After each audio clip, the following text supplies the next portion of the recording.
साथ संगत जी, प्यार से कहना ध्यान निरंकार जी। तो इतने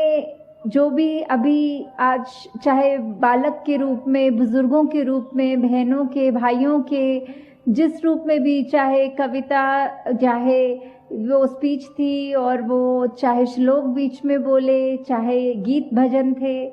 तो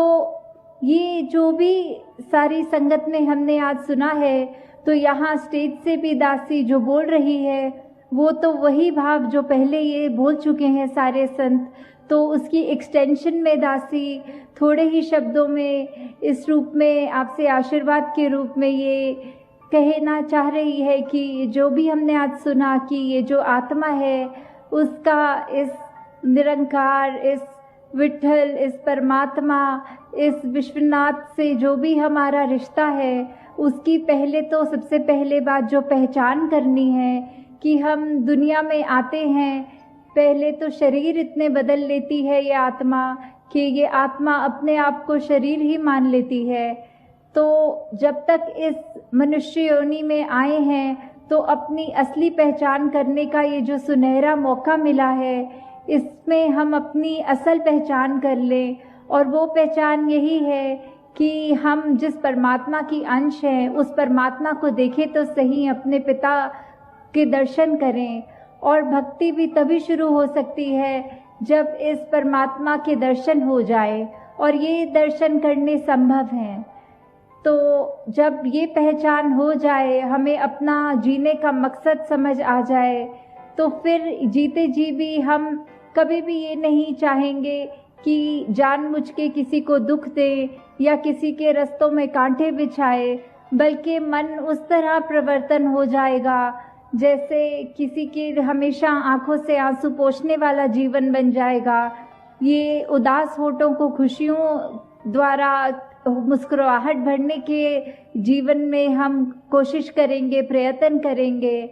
जैसे ये जो तब्दीली होती है, ये तो मन की तब्दीली अपने आप हो जाती है जब इस परमात्मा का एहसास हमारे जीवन में आ जाता है कि वही मन जो पहले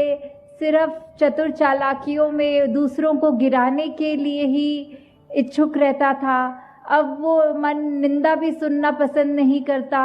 वो सिर्फ अपने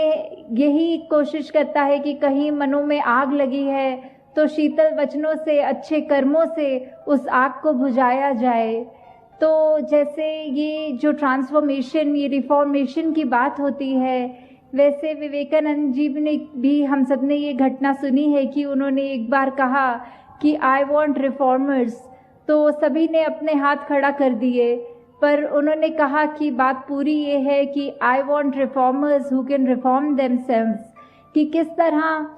सिर्फ बात ये नहीं कि हम दुनिया में कोई क्रांति लाएंगे, कोई अच्छे बातें फैलाएंगे, पर सबसे ज़रूरी बात ये है कि सबसे पहले हमें अपने अंदर का बदलना है। चाहे शरीर की खूबसूरती के लिए, चेहरे के निखार के लिए तो हम बहुत यत्न करते हैं, पर हम सारे भक्तों का जीवन देखें तो वो इसलिए नहीं जाने गए क्योंकि वो शारीरिक सुंदरता थी उनमें या कोई अच्छा गाते थे, पर सिर्फ इसलिए क्योंकि वो जो मन में उनके भाव थे, संतों वाले गुण थे उनके जीवन में, उस वजह से ही उनका दर्जा अलग है। चाहे वो रिफॉर्मेशन की जो बात है, उन्होंने पहले अपने, जहाँ वो खुद अगर अंधकार में जी रहे थे, इस प्रभु परमात्मा का ज्ञान होके ये उन्होंने अपने जीवन को ये ट्रांसफॉर्म किया, ये रिफॉर्म किया और उस तरह से फिर से बनाया कि पहले से अधिक सुंदर बनाया, और वही सुंदर भाव पूरे जग में फैलाए।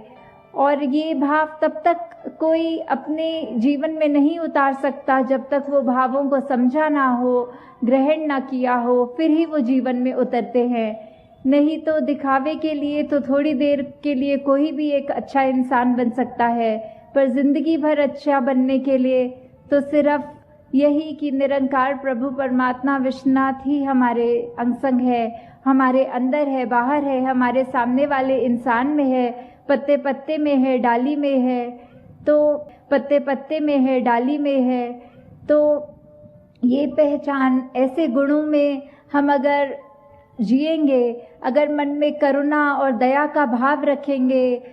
तो ही हम उन श्रेणी में, उस संतों वाली श्रेणी में ही माने जाएंगे। कि कबीर जी भी यही कहते थे कि जब तक देह है तब तक देना है।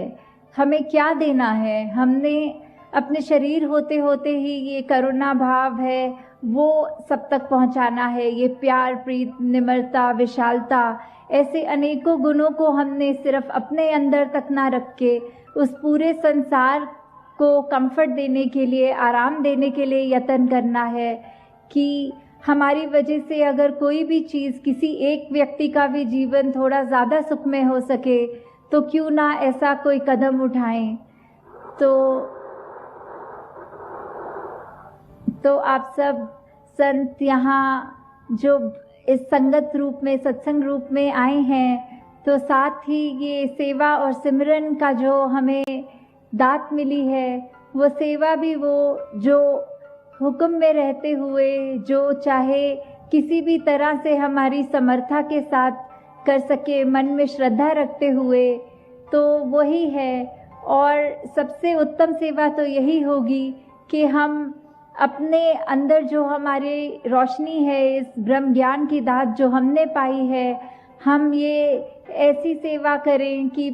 जो भी एक व्यक्ति हमारे कांटेक्ट में आए उस तक ये रोशनी पहुंचाएं। हमारा मुख तो उजला हो गया, अगलों का भी, औरों का भी मुख उजला करें। तो ऐसी सेवा तो सबसे उत्तम सेवा है। और साथ में ये जो सिमरन है, जिससे हम खुद हमेशा